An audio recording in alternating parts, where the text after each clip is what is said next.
She left a piece.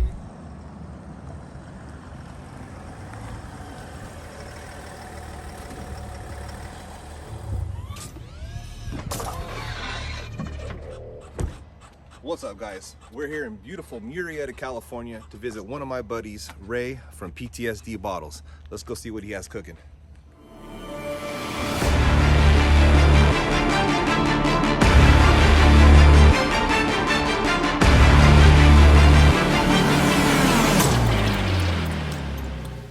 Hey guys, how you doing? This is Ray from PTSD Bottles, known as Smooth Paleta. Welcome to my spot. Check it out.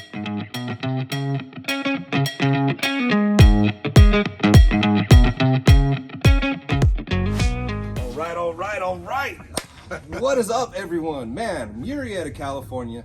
I'm out here with my good friend, Ray, PTSD Bottles. This Marine right here takes his idle time away, and he stays busy, and he does nothing but custom lamps and custom bottles. I mean, this guy does it all. I mean, here he is right here, man of the hour, Mr. Ray. Thanks, AKA Smooth Paleta, man. Smooth Paleta. There you go. So, thanks for having me out here, brother. I appreciate it. I always love having you, man. It's always good times. A lot of bullshitting that we do and stuff, so I enjoy this. I'm honored, bro. Bless. He's been a supporter since day one. Yeah. He's donated bottles to many like fundraisers, raffles that we've done. So I felt it was my turn to repay the favor and get this out there for everyone else to see that you can order a custom bottle. You can order someone a custom bottle, whatever you need to do to help this man out, because this helps him heal. When I first met him, he could barely walk. Yeah. Real talk. I mean, he was limping around the garage, literally was going from chair to chair just to talk to me. He couldn't stand. I've been here, what now, an hour? Hour and a half about, yeah, This bro. is the first time he sat down. So awesome. Don't say that. It might say I'm getting better, take my benefits Yeah, away. don't tell the VA, right?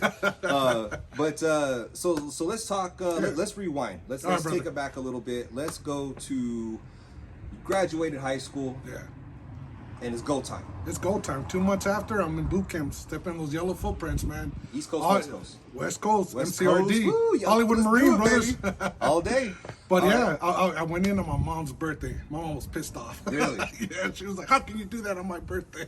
So what was your MOS? Did you get to choose it, or did they choose it for you? Well, I thought I was going in as 0311 or 03, grunt. Infantry. And we show up to SOI and stuff, like, no, your shit's been changed. I'm like, what changed to what? You're 0151, what the fuck is that? Admin. I'm like, what the hell is that? I don't know what admin is. All you're doing paper. I was like, oh shit. All right, but you know what? It turned out to be a blessing in disguise, bro. After school and everything, I ended up working for General Zinni. I mean, I was part of their actual staff and stuff as a PFC out of freaking Fontana. My dad's, border hoppers and shit. My mom too, then. My dad always tripped out shit. You got this wetback, taking care of the general and stuff. He's like, well, what the hell? But they got their papers, so don't be trying to send them over and shit. But no, it was a complete difference to see the whole political side of the Marine Corps that you don't see.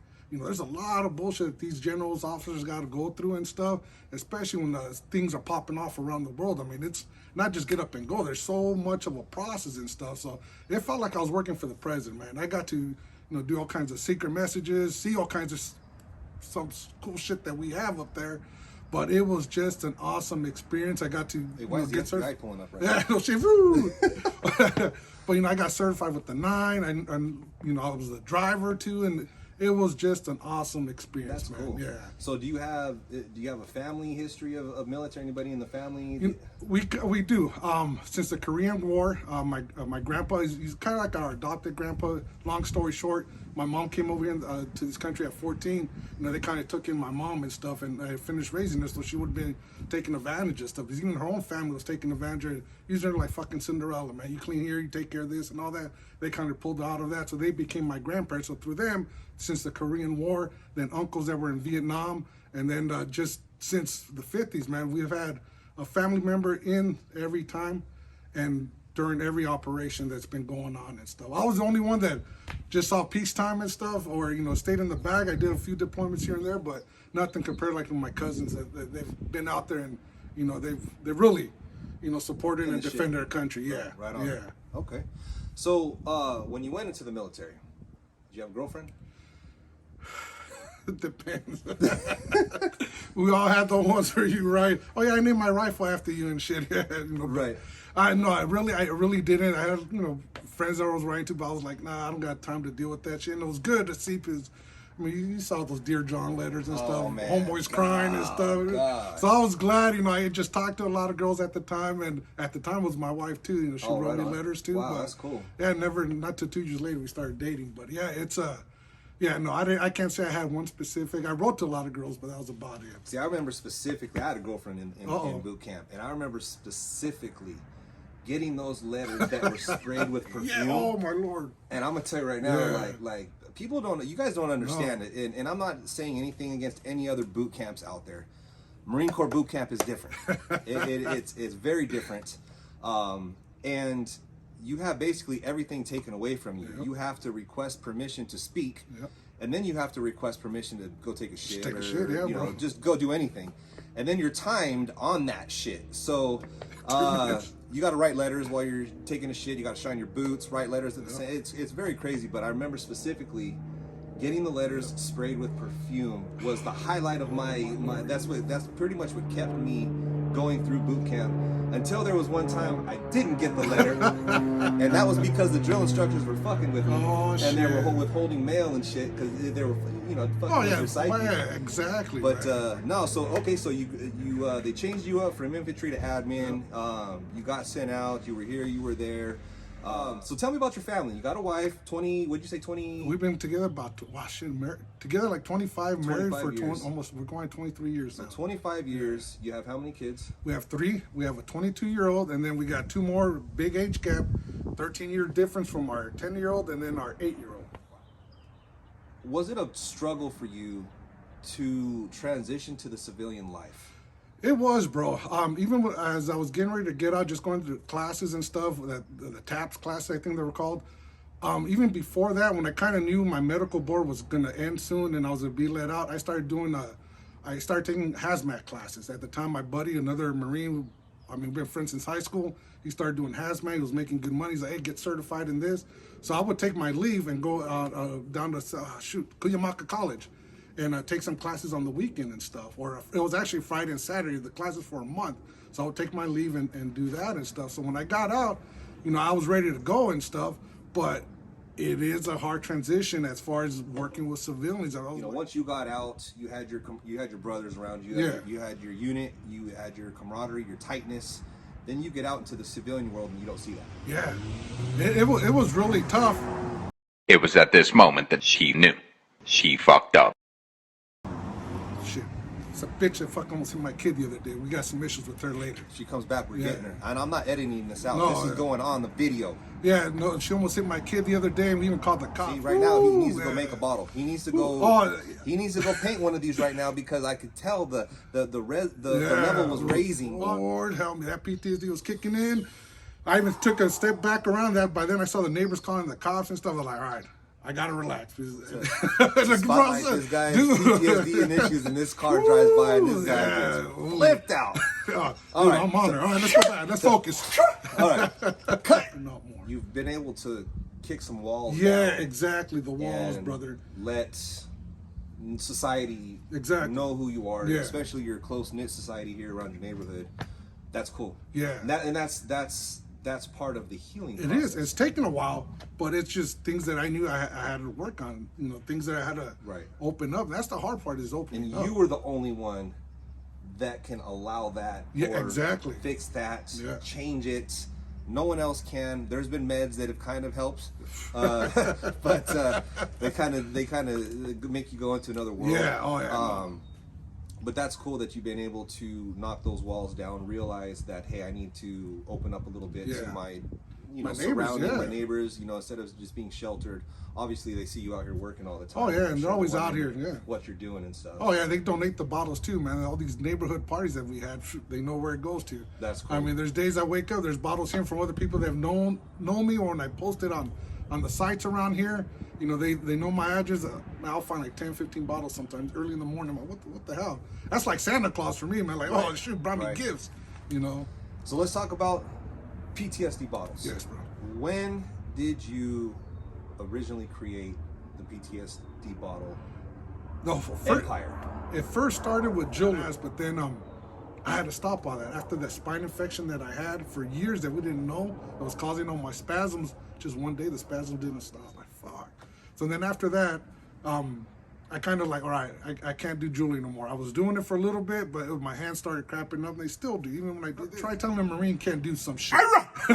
He's like, my doc, he's like, I just closed the door and walked out with a big old smile. I was like, doc. I was like, hoorah. I was like, I even did a hoorah. He said that. He's like, hell yeah. How did this evolve? Oh, my bad. Well, anyways, okay. After I break, I was 8 months in, and after I broke my back, my family gave me a nice bottle of Johnny Walker. So I was like, man, this shit's too nice to throw away when I'm done. So I just started Googling, looking at videos. Of course, they don't tell you everything on the video. So I had to do a lot of breaking of the bottles. I had to work my way in. So really, within 2.5 years, I started really drilling into the bottles. And once I started getting good, then I was like, all right, let me put lights in. So then with the lights afterwards, it's funny, today popped up. One of the first events that I did, it was just the lights in the bottles and stuff. So and that was 2 years ago. Without painting. Without painting, nothing. Yeah, just the bottle itself. And then just little by little, just looking at the bottle. Sometimes just sit in my wheelchair and just look at it, like, just things started popping off. I was like, oh shit, let me clean it. Let me take off the labels. Then I started buying stickers. Oh shit, this shit fits perfectly. Right. Perfectly. And then I started, learning how to spray paint. I was never a tagger in high school, so so now I just gotten really good, bro. I just took practice, and I got some other ideas that are popping up in my head too. So you go to a lot of like I don't want to say trade shows, but function events. Yeah. I do a lot of motorcycle stuff. A lot of motorcycle stuff because there's a big veteran community within these MCs and stuff. It's been a blessing to see others, and at the same time, just talking to the veterans going through stuff. Right. They see PTSD, they're like, all right, what is it? They come, it attracts them. Right. Okay, what's the meaning behind it? And I start giving my story. They're like, damn, we make connections, we become friends, they follow me and so forth. Or, like I said, sometimes they just need somebody to hear them out. So I had to find an outlet. I don't get rich off this shit. I make enough just to do little things here and there. But like I'm showing my kids and others and the neighbors that my ass is broken, but that's not gonna hold my ass back. I can sit around, drink beer all day, watch TV, smoke weed. I don't have to do shit. Right. But instead, I'd rather show my kids that no matter how bad I hurt or no matter how bad shit that we've been through, I'm out here hustling, dealing with PTSD. And that's one of the things that we think we're alone. We're not alone in this, man. So how does this help you? Man, this helps me just to focus, bro. The drilling, you can't just be stupid and drill. You got to be careful because if you mess up, that glass is going to fly all over. Right. So if you see, I got my gloves. Sometimes I wear a sweater or a long sleeve shirt. I got my shield. I got my face covering, my ears and everything. So, all the loud noises. So it helps me concentrate, bro. I'm focused. There's times that I messed up and I take the shit and I fucking toss it. But, you got to be patient. And that's what I think was really helping me out is patience. I learned to build on my patience again in doing something. That's awesome. That's awesome to hear that you're able to find an outlet where most others, like you said, turn to alcohol, turn to drugs, turn to crime, turn to something to fulfill that void. Exactly. So there you go, guys. If you have any type of liquor bottles at home, just sitting there, don't throw them out. Donate them to this man right here. He'll take them. I'll throw up his information to where you can get a hold of him. Donate some bottles. This is your man right here. Tell me about Russ Brown. They seen my stuff for maybe about a year and a half of just doing different events, and not too long ago, it was right before Christmas. Cruz, I got to give it up to Cruz. He came up to me. He's like, "Hey man, how would you feel being sponsored by Russ Brown?" I'm like, "Yeah, bro, what I got to do?" But yeah, bro, they sponsored me. They got me a sweet ass canopy, a sweet ass banner. That's cool. This guy is sponsored for doing this. Yeah. That means someone somewhere said, "Yo, you're doing good shit." You don't have to come to buy a lamp. If you just want to talk, shoot the fine. shit. Fuck yeah. That's priceless to me. Being able to help. There you have it, guys. Rey. Smooth paleta. Smooth paleta here. PTSD Bottles in Murrieta, California. Hey guys, hit him up. If you want a custom lamp built, he's got a whole garage. But I appreciate you, brother. Brother, always, man. I appreciate you, brother. No, thank you, brother. I appreciate all your support from day one. You've helped out. Likewise, and you've bro. been Likewise. there. So hit them up, guys. Another thing is too is if you're struggling, I'm gonna post the suicide phone number on this video too, or a link as well. But don't be afraid to hit us up. Yeah. Myself, Here, or yeah, Ray, I'm definitely. gonna put his Instagram on here too. Send him a direct message. Either one of us will go back to you. I mean, Yeah. I answer every single direct message. We're here.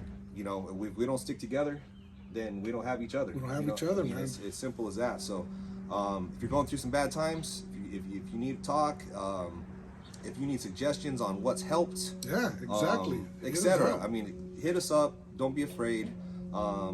Get yourself a bottle. If you have bottles to donate, hit up my man right here. Definitely. Donate some bottles to him. But awesome, brother. I appreciate it. Thank you, bro. God bless, man. Out of here.